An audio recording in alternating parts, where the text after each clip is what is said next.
आदाब नाजरीन, INN की खबरों में आपका इस्तकबाल है। मैं हूं शौकत अली सूफ़ी। आइए नज़र डालते हैं आज दिन भर की कुछ अहम खबरों पर। सदर जमहूरिया हिंद रामनाथ कोविंद ने कहा कि सुप्रीम कोर्ट और हाई कोर्ट्स में सीनियर एडवोकेट्स को अपने वक्त का कुछ हिस्सा कमज़ोर तबके के लोगों को मुफ्त सर्विस फराहम करने के लिए तय करना चाहिए। वो विज्ञान भवन में मुनक़िदा एक तकरीब में नेशनल लीगल सर्विस अथॉरिटी की pan India legal awareness and rich campaign मुहिम के आगाज़ के मौके पर खिताब कर रहे थे। गांधी जयंती के मौके पर इस आगाही मुहिम को शुरू करने पर नालसा की तारीफ करते हुए सदर जमहूरिया हिंद ने कहा कि महात्मा गांधी इंसानियत की खिदमत के मज़हर हैं। इन खिदमत में दलितों को इंसाफ दिलाने वाली खिदमत भी शामिल हैं। 125 साल से पहले भी गांधी जी ने कुछ मिसालें कायम की जिनकी अभी पूरी कानूनी बरादरी के लिए मानवीयत है। उन्होंने गांधी का हवाला देते हुए कहा कि बेहतरीन कानूनी सलाहियत गरीब तरीन लोगों को मुनासिब नरकों पर दस्तयाब होनी चाहिए। सदर जमहूरिया ने कहा कि कानूनी बरादरी ख़ास तौर पर सुप्रीम कोर्ट और हाई कोर्ट्स में नामजद सीनियर एडवोकेट्स को अमल करना चाहिए। उन्होंने कहा कि ऐसे वकला को अपने वक्त का एक ख़ास हिस्सा लोगों के कमज़ोर तबकात को मुफ्त खिदमत के फराहम करने के लिए वक्फ करना चाहिए।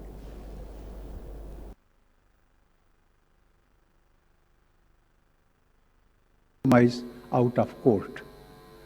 The parties agreed on an arbitrator who heard the case and decided in favor of Gandhiji's client. This resulted in a heavy financial burden on the other party. Gandhiji convinced his own client to permit the losing party to make payments in easy installments over a very extended period. Consequently, both the parties felt relieved by that settlement. Prior to the settlement, the cost of litigation was harming both the parties. That experience reinforced Gandhiji's opinion that out-of-court settlements were preferable to litigation. He followed this approach throughout his legal practice of 2 decades, before devoting himself full-time to pursuit of political, social and spiritual goals. Gandhiji had a flourishing legal practice with handsome income as a lawyer in South Africa. But he did a lot of pro bono work to help the poor. Gandhiji had said it, and I quote, "A true lawyer is one who places truth and service in the first place and the emoluments of the profession in the next place only." Unquote. Indentured laborers in South Africa looked up to Gandhiji for taking up their cause with the authorities and in the courts. Gandhiji helped them without charging any fees. Ladies and gentlemen, after returning to India in 1915 and watching rich lawyers earning at the cost of poor litigants, Gandhiji wrote, and I quote, "The best legal talent must be available to the poorest at reasonable rates." Unquote. Out of court.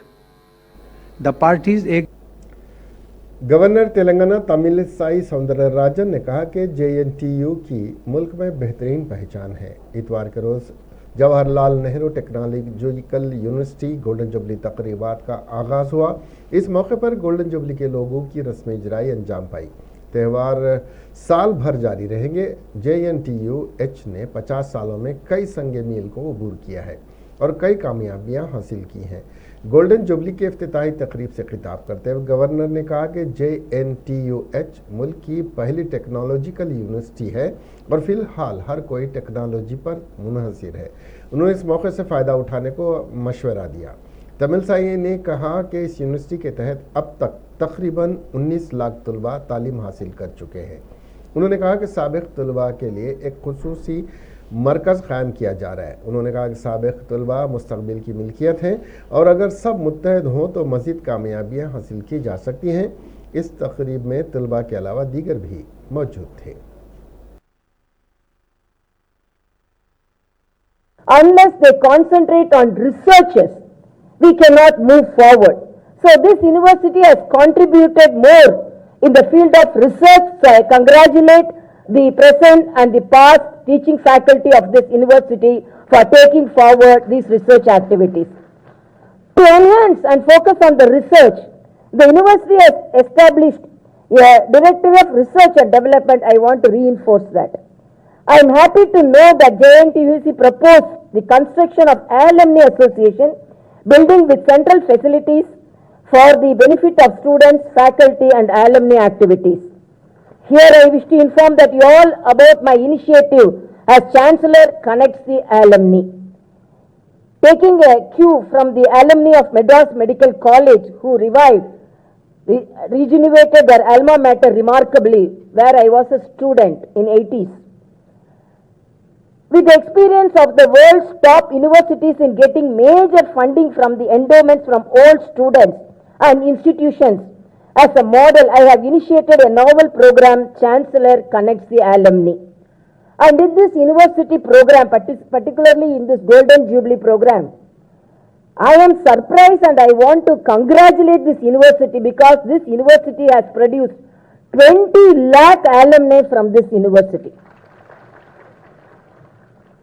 That too, from the 230 colleges which is affiliated to this university, 19 lakh students have passed from this university.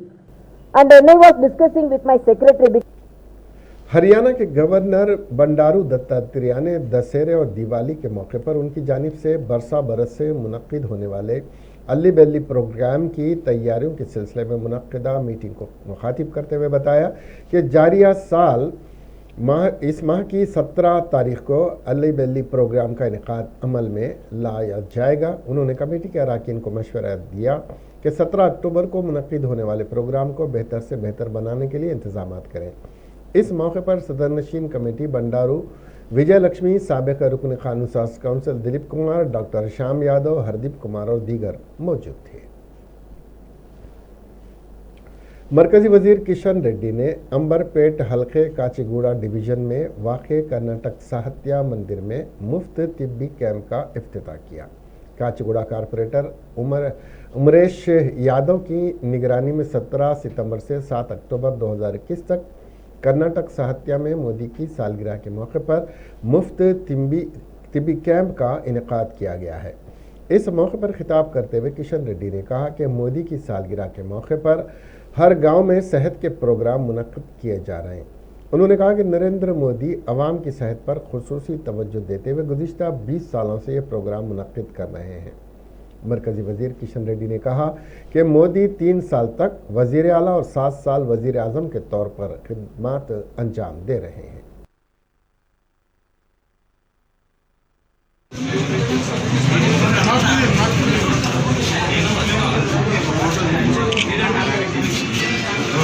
Bottle తీసుకో బాబు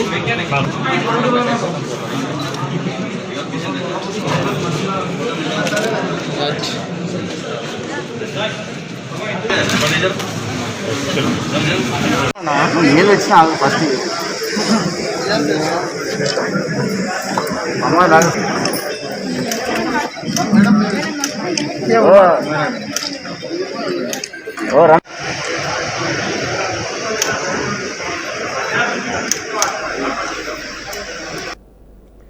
3 मार मल्लन्ना को उनकी team के एक साथी retired circle inspector Dasari भूमैया ने ज़बरदस्त झटका दिया है। इतवार के रोज़ 3 मार मल्लन्ना कमेटी के मुतादिद मेंबरान के साथ दासरी भूमैया रियासती वजीर ख़जाना टी हरीश राव की मौजूदगी में TRS में शमूलियत इख्तियार कर ली। वाज़ेह है कि 2 दिन कबल 3 मार मल्लन्ना की अहलिया ममता ने बीजेपी पार्टी हाईकमान को खत लिखते हुए कहा था कि 3 मार मल्लन्ना बीजेपी में शामिल हो रहे हैं। इस तनाजुर में टीम के मेंबरान ने मल्लन्ना की बीजेपी में शामिल होने पर अदम इत्मीनान का इजहार किया है। 3 मार मल्लन्ना की बीजेपी में शमूलियत इख्तियार करने के इवज़ ही टीम के साथ ही मेंबरान TRS में शामिल हो गए हैं।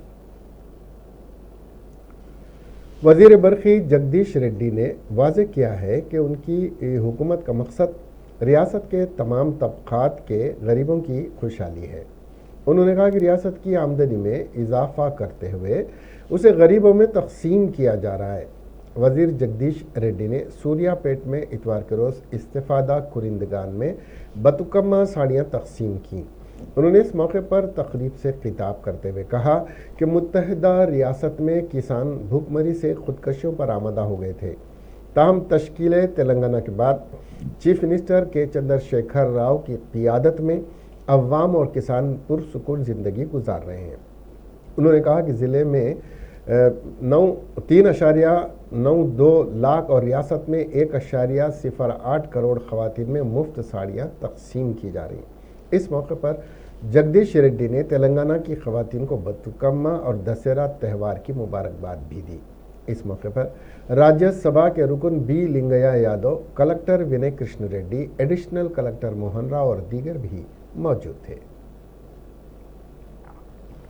भारतीय जनता पार्टी ने एक बयान जारी करते हुए साबिक़ वज़ीर इट्टला राजेंद्र को हुजूराबाद ज़िमनी इंतखाब के लिए पार्टी का बाकायदा उम्मीदवार नामजद किया है, जिसके साथ पार्टी की उम्मीदवार इट्टला राजेंद्र की बीवी को बनाए जाने की खबरें और तजस्सुस का भी खात्मा हो गया है। दरियासना इट्टला राजेंद्र, जो हुजूराबाद में मुसलसिल इंतखाबी मुहिम चला रहे, ने कहा कि चंद्रशेखर की साख और तेलंगाना की इज्जत नफ्स के दरमियान कशमकश जारी है।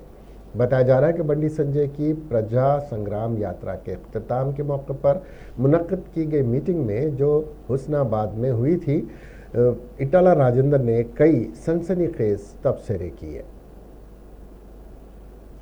नायब सदर नशीन तेलंगाना प्लानिंग कमीशन विनोद कुमार ने मीडिया से बात करते हुए सदर रियासती भारतीय जनता पार्टी और रुकन पार्लियामेंट बंडी संजय की जानिब से रियासती हुकूमत पर की जाने वाली तनकीदों का जवाब देते हुए बताया कि तेलंगाना की तश्कील के बाद TRS हुकूमत तालीम और सेहत पर खुसूसी तवज्जो देते हुए कई इक़दाम किए हैं, जिसमें काबिल ज़िक्र SC, ST, BC और माइनॉरिटी तलबा को तालीम से आरास्ता करने के लिए सिर्फ रेसिडेंशियल स्कूल्स का क़याम अमल में लाया गया। न सिर्फ रेसिडेंशियल स्कूल का क़याम लाया गया बल्कि 9,800 जूनियर कॉलेजेस की तरक्की के लिए इक़दाम किए। इसी तरह शोबे सेहत में सरकारी दवाखानों को असरी बनाने के अलावा कई एक मेडिकल कॉलेजेस कायम करने के इक़दाम किए जा रहे हैं और ये तमाम काम मरकज़ी हुकूमत से बग़ैर 1 रुपया लिए के किए जा रहे हैं। उन्होंने मरकज़ी हुकूमत से मुतालबा किया कि वो रियासत के हर ज़िले में मेडिकल कॉलेज कायम करने में ताउन करें और रियासत की कौमी शाहराहों की तामीरी कामों के लिए फ़ंड्स जारी करें।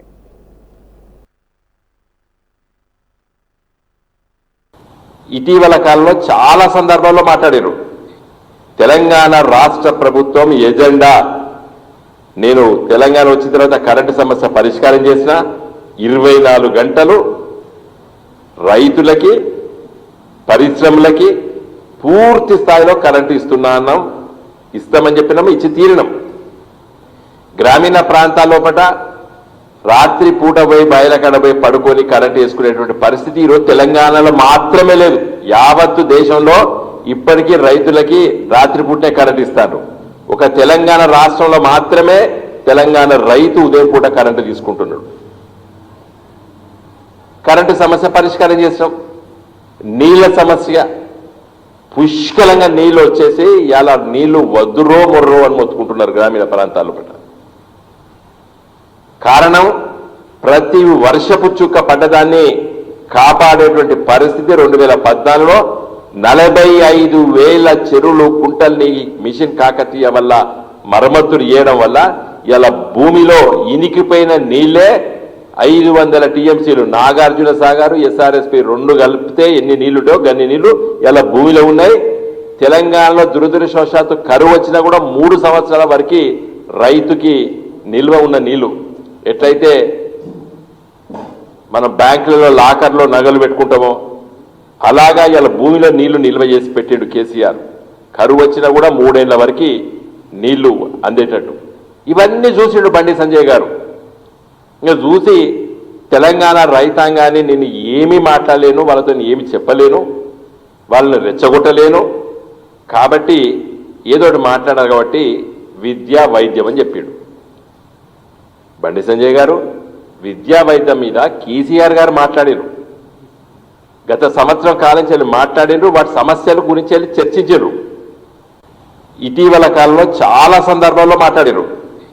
తెలంగాణ రాష్ట్ర सदर रियासती भारतीय जनता पार्टी व रुकन पार्लियामेंट बंडी संजय ने प्रजा संग्राम यात्रा के अख्तिताम के दूसरे रोज आज सुबह अपने हामियों के हमरा तारीखी चार मीनार की भाग्या लक्ष्मी मंदिर पहुंचते हुए दर्शन किए और खुसूसी पूजा में शिरकत की। बाद अज़ां बंडी संजय ने मीडिया से बात करते हुए बताया कि अपनी प्रजा संग्राम यात्रा का आगाज़ भाग्या लक्ष्मी मंदिर से किया था और अपनी यात्रा को कामयाब होने पर कामयाबी दर्शन के लिए यहाँ पहुँचे हैं। उन्होंने बताया कि यहाँ से वो हुजूराबाद के जिमीकुंटा पहुँचते हुए वहाँ भारतीय जनता पार्टी की इंतखाबी मुहिम में हिस्सा लेंगे। इस मौके पर रुकन असम्बली राजा सिंह और बीजेपी कायदीन और कारकुन मौजूद थे।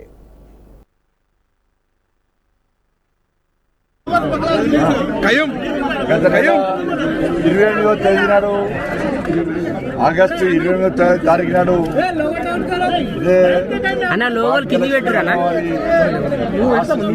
నేను కిందికి పెట్టేసిన మీరు ప్రజా సంగ్రామ యాత్రను చేపట్టడం జరిగింది. అమ్మవారి ఇచ్చిన బాధ్యతను, ఆ తల్లి ఇచ్చిన బాధ్యతను ఆ అమ్మవారి కరుణ కటాక్షత పూర్తిగా నెరవేర్చి ఇలా వారిని దర్శించుకొని అమ్మవారిని దర్శించుకొని వారి పాదాలకు ముందు అప్పచెప్పడం జరిగింది.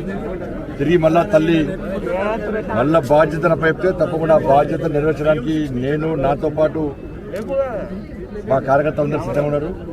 అందుకే అమ్మవారిని దర్శించుకున్నాం. ఏ అడ్డంకులు అవరోధాలు ఏం జరగకుండా ప్రశాంతమైన వాతావరణంలో ప్రజా ప్రవాహం మధ్య కార్యకర్తల ప్రవాహం మధ్య ఈ ప్రజా సంగ్రామ యాత్ర నిన్నటి పూర్తయింది. తిరిగి అమ్మవారిని దర్శించుకోవడం జరిగింది. కాషాయ కంకణ కట్టుకున్నాం. కమలపూర్ను గెలిపిస్తాం. तेलंगाना प्रदेश कांग्रेस कमेटी के सदर रेवंत रेड्डी ने कहा कि कांग्रेस दलितों की जमात है। कांग्रेस दूसरी जमातों में छोटी बड़ी जमात है जिसने दलित को सदर बनाया था। इतवार के रोज कांग्रेस एससी सेक्शन के इजलास में शिरकत करते हुए उन्होंने बीजेपी को मल्लिकार्जुन खड़गे को शिकस्त देकर दलित मुखालिफ जज्बात को मजरूह करने पर तनकीद की। उन्होंने कहा कि कांग्रेस ने राज्यसभा में कायद ऐवान की हैसियत से खड़गे को मौका फराहम किया था। रेवंत रेड्डी ने कहा कि दलित कायद भट्टी को तेलंगाना में कानून साज कायद बनने का मौका दिया गया। रेवंत रेड्डी ने कहा कि कांग्रेस ने आंध्र प्रदेश में दलित की बेटी शैलजा नाथ को पीसीसी का सदर मुकर्रर किया है। उन्होंने वाज़ेह किया कि कांग्रेस ने दलित कबायली और कमज़ोर तबक़ात को कभी भी नज़रअंदाज नहीं किया। रेवंत रेड्डी ने तनकीद करते हुए कहा कि के चंद्रशेखर राव वज़ीर आला बनने के बाद उस्मानिया और काकतिया यूनिवर्सिटियों को कमज़ोर कर दिया। रेवंत रेड्डी ने शदीद तनकीद का निशाना बनाते हुए कहा कि के चंद्रशेखर राव की पॉलिसियों ने गरीबों को तालीम से महरूम कर दिया है और मोदी की पॉलिसियों से मुल्क के किसान परेशान हैं।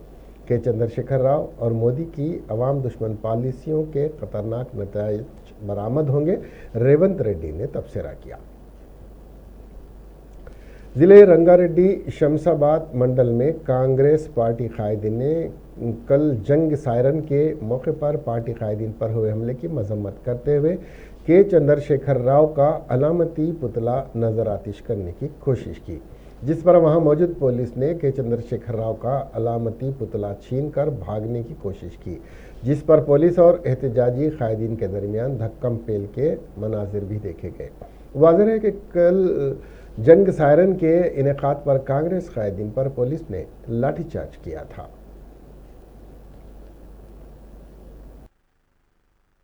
Yeah!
तेलंगाना के जिले मंचिर्याल में पुलिस ने बाइक्स पर से प्रेस के स्टिकर्स निकाल देने की मुहिम चलाई।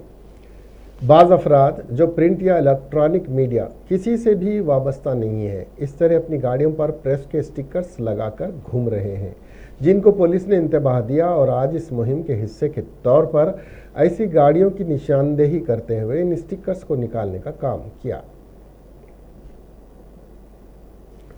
एक अफसोसनाक वाक़े में जो आंध्र प्रदेश के ज़िले कृष्णा के नूजीवीडू में पेश आया, एक बाप और बेटे की बरखी शॉक लगने से मौत वाक़ हो गई। ये वाक़या मैलावरम मंडल के गनावरम में पेश आया। तफसीलात के मुताबिक मुतवफ़ी वंगूरा अर्जुन राव और वंगूरू अजय लू अगिरीपल्ली मंडल में अपनी भैंसों को चराने के लिए हफ्ते की शाम को गए और वहाँ पर फेंस को बरखी एक फार्म पर फेंस को बरखी सप्लाई की जा रही थी। दोनों बाप बेटे इत्तेफाकी तौर पर इस फेंस के करीब चले गए और बरखी शॉक लगने से दोनों की मुकामे हादसा पर ही मौत वाक़ हो गई। पुलिस ने कहा कि फार्म की फेंस में बरखी सप्लाई जारी थी। बाप बेटे ने फेंस को छू लिया, जिससे इनकी मौत वाक़ हो गई। इत्तला मिलने के बाद पुलिस मौके पर पहुंची। पुलिस ने एक मामला दर्ज करके लाशों को पोस्टमार्टम के लिए दवाखाना भिजवा दिया। जिले मिर्चिल जवाहर नगर पुलिस स्टेशन हुदूद से आरपीएफ के जंगलाती इलाके में खुफिया तौर पर चलाए जा रहे सट्टेबाजी के अड्डे पर एसओटी पुलिस ने एक इत्तला पर कार्रवाई करते हुए छापा मारा और सट्टेबाजी में मुलविस 6 अफराद को हिरासत में ले लिया है। इस मौके पर पुलिस ने 1 लाख रुपए से ज़्यादा कैश प्ले कार्ड्स को जब्त कर लिया। बताया जा रहा है कि 50 से ज़्यादा अफराद सट्टेबाजी में मसरूफ़ पाए गए थे। ताम पुलिस की छापामारी के बाद वो राह फरार इख्तियार करने में कामयाब हो गए थे। पुलिस आगे की कार्रवाई में मसरूफ़ है। शहर हैदराबाद में हज़ारों बेरोज़गार नौजवान मुलाजिमतों की तलाश में भटकते रहते हैं, तो एक जानिब रोज़गार के लिए नौजवान मुख्तलिफ कोर्सेस में तरबियत भी हासिल करते हैं। ताहम चंद धोखेबाज ऐसे नौजवान को निशाना बनाकर उन्हें लूटते हैं। इसी नौयत के वाक़े में पार्ट टाइम जॉब के नाम पर बालानगर के एक नौजवान अनिल कुमार को फ्लिपकार्ट में जॉब दिलाने के नाम पर धोखा देते हुए 12,98,000 रुपये लूट लिए गए। बताया जा रहा कि इन्फोसिस में सॉफ्टवेयर इंजीनियर के तौर पर काम करने वाले अनिल कुमार को साइबर मुलाजमीन ने फ्लिपकार्ट में पार्ट टाइम जॉब के नाम पर अनिल को व्हाट्सएप पर मैसेज भेजा। मुलजिमीन ने सामान की खरीदारी पर मुनाफा हासिल होने का लालच देकर अनिल को एक लिंक भेजा, जिस पर मुतासरा अनिल ने पहली किस्त के तौर पर 9,67,000 रुपये के साथ रजिस्टर करवाया। बाद नकद वो विथड्रॉ करने के लिए 3.31 लाख रुपए का कैश रिचार्ज की मांग करते हुए मैसेज भेजा, जिस पर अनिल ने दूसरी किस्त में 12,98,000 रुपये जमा करवाकर धोखाधड़ी का शिकार हुआ। अनिल ने धोखाधड़ी का पता चलने पर फौरी मुकामी बालानगर पुलिस स्टेशन में शिकायत दर्ज करवाई। पुलिस ने इस मामले में एक मुकदमा दर्ज कर लिया है और आगे की तफ्तीश जारी है। ईस्ट जोन के डीसीपी रमेश की क़ियादत में सईदाबाद सिंगारेनी कॉलोनी में 200 पुलिस मुलाजिमीन के साथ कार्डन सर्च ऑपरेशन की मुहिम चलाई। इस मौके पर पुलिस ने घर घर तलाशी लेते हुए बड़े पैमाने पर शराब की बोतलें, गुटखे के पैकेट्स और नामुनासिब दस्तावेजात की बिना पर मोटरसाइकिलों को जब्त कर लिया। इस मौके पर ईस्ट जोन डीसीपी ने मुकामी अवाम से कहा कि वो महल्ले में किसी भी गैर कानूनी सरगर्मियों को होने ना दें। पुलिस अगर ऐसी सरगर्मियां होती हैं तो फौरी इसकी बात की इत्तला पुलिस को दें। उन्होंने कहा कि जराइम को रोकने के लिए अवाम का पुलिस के साथ ताउन नागुज़ीर है।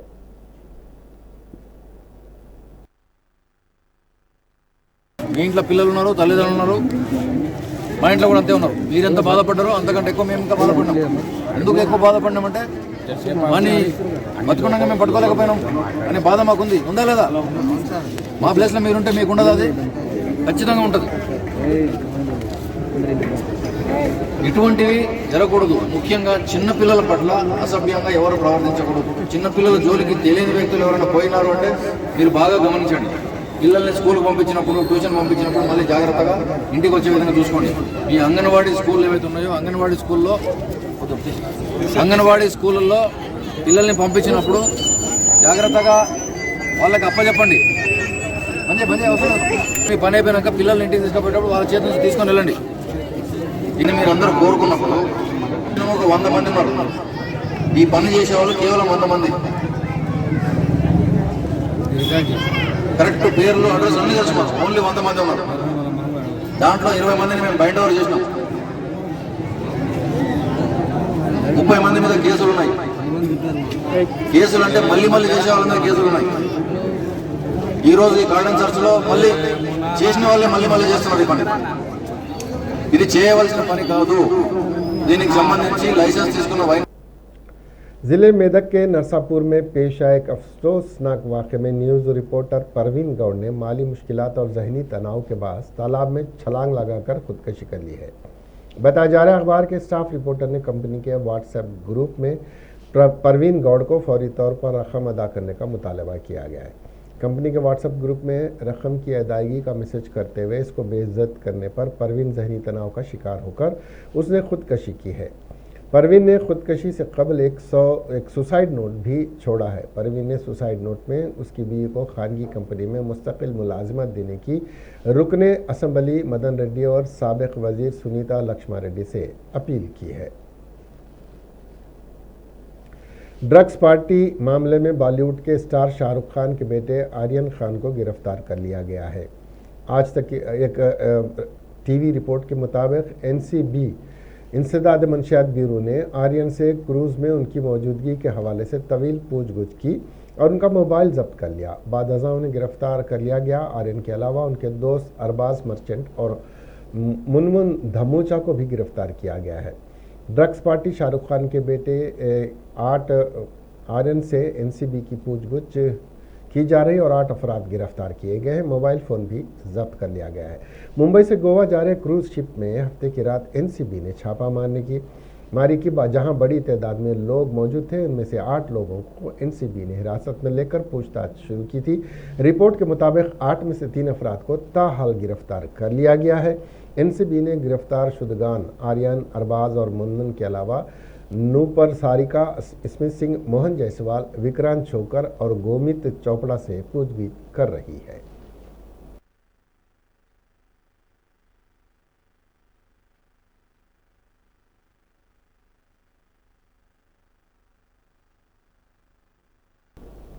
दुनिया में अमन और अदम तशद्दुद की अलामत महात्मा गांधी के 152वें योम पैदाइश पर गांधी जी की दुबई की मशहूर बुर्ज खलीफा इमारत पर छा गए। बाबा कौम गांधी का योम पैदाइश दुनिया भर में अदम तशद्दुद के आलमी दिन के तौर पर मनाया जाता है। दुनिया की सबसे बड़ी इमारतों में से एक बुर्ज खलीफा ने बाबा कौम के तस्वीर और पैगाम दिखाए। इतलात के मुताबिक हफ्ते को जब बुर्ज खलीफा में महात्मा गांधी की तस्वीर दिखाई जा रही थी तो लोग उन्हें देखने के लिए जमा हो गए। बुर्ज खलीफा पर दिखाई गई महात्मा गांधी की तस्वीर का एक वीडियो भी मंजर-ए-आम पर आया है। वीडियो में देखा जा सकता है कि महात्मा गांधी की मुख्तलिफ तस्वीर रोशनी के जरिए दिखाई जा रही हैं। एक तस्वीर में वो चरखा घुमा रहे हैं, एक और तस्वीर में वो हाथ छड़ी पकड़े हुए नजर आ रहे हैं। इसका वीडियो दुबई में हिंदुस्तानियों के कौंसल खाने के सोशल मीडिया ब्रिज पर जारी किया गया है।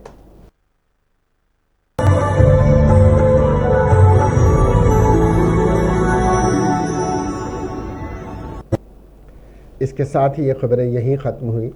अब हमें दीजिए इजाज़त और देखते रहिए INN चैनल। खुदा हाफ़िज़।